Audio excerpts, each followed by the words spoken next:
One woman, to whom the name of Charlotte had been given, signified a desire to learn the domestic ways of the whites, and asked of me as a favor through Madame Paquette. Juliette Kinsie's brief cameo of a Ho-Chunk woman at Portage, named Charlotte, leaves the reader with few clues about who this woman was, why she sought to learn the domestic ways of the whites, and what happened to her as the 19th century unfolded. A story passed down by Brian Wiegand's grandfather led him to Charlotte through her daughter, Caroline Harney Parenteau.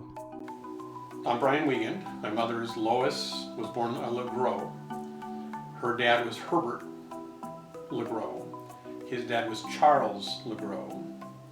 And his dad was Daniel Legros, who married Caroline Parenteau, who was the daughter of Caroline Harney, who was the daughter of Charlotte. When I was probably 17 years old, my grandfather told us some stories. One was that we were related to the Dion quintuplets. And at the time, it was like, okay, I knew a little about the Dion's, did some research, well, sure enough. And then he kept telling us we were related to this general, famous general. And his name is Harney, and I'm like, there's no way. There's no Harneys in anything that we have. We'd only gone back a couple generations at that point. It was all oral family tree, and my mom had kind of put some of it together. But I always remembered that he had talked about that, and then as time went on, and we started doing more genealogy and started digging into the family, I eventually found, I believe it was her obituary was the first thing I found. That her name was Harney, and then she married this Parenteau guy, and I'm like, how the heck was she a Harney back then in Wisconsin? And I started looking into General Harney.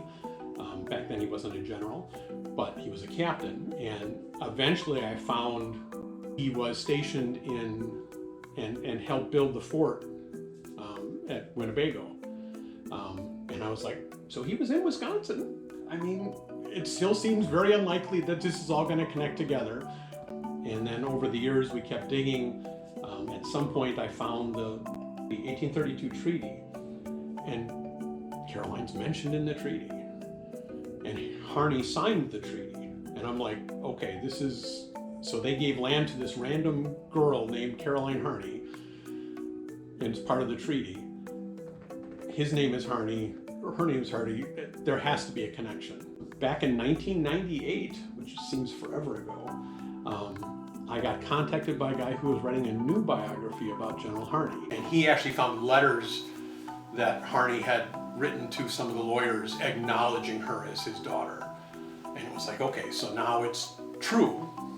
There's something to this. Kishoko, or Charlotte, definitely seems to be her mother. I was able to trace Charlotte's life because she actually married someone else. She married a Pierre Carbonneau. I can't pronounce it, but her dad is somebody called Sac de Medicine. So clearly she was at some point over at Fort Winnebago, because that's where Caroline was born and that's where General Harney met her and had a child with her. At some point soon after that, she moved to Little Chute because there are mentions of Caroline's early life being in Little Chute. So my assumption is that's where her mom moved her to. And then that's where she married the Carbonneaus, or Pierre Carbonneau. They had 6 or 8 kids. The kids all did okay. And I mean, they owned land. Pierre was actually also in some of the treaties, and in the early settlement, the history of Green Bay, his name is mentioned a number of times. He was his dad was a very famous voyager who also was in Winnebago, so he was back and forth. Pierre, I think his name was also Pierre. And so, their sort of families are tied with the settlement of that area in the 1830s to the 1850s. We've been to the cemetery, found where they were buried. They're not marked, unfortunately. It was the Indian part of the cemetery, so it's just a big green area.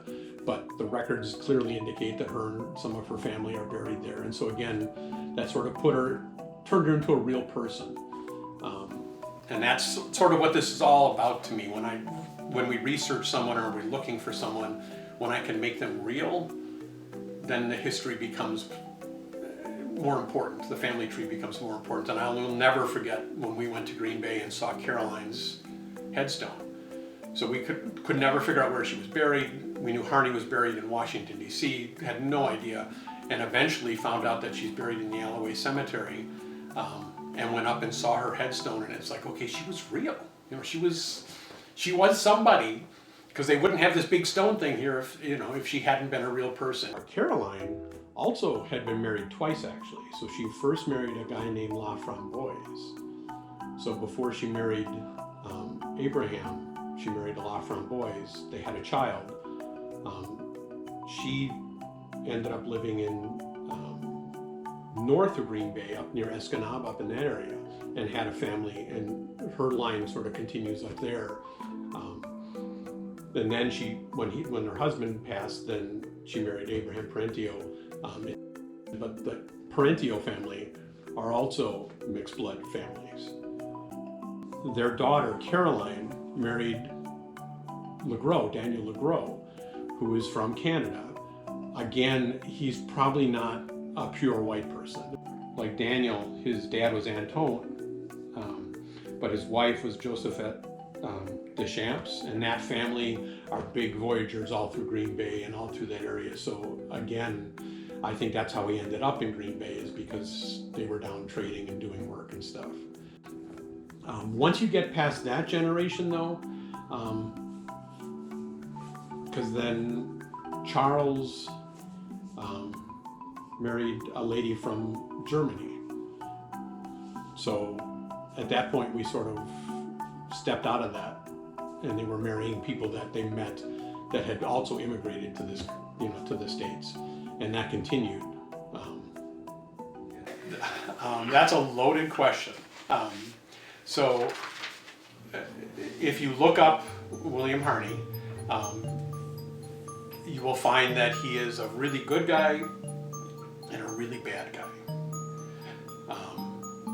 I tend to look at him as someone who did what he was supposed to do. And whether it was right or wrong wasn't necessarily his choice. He was in the Army.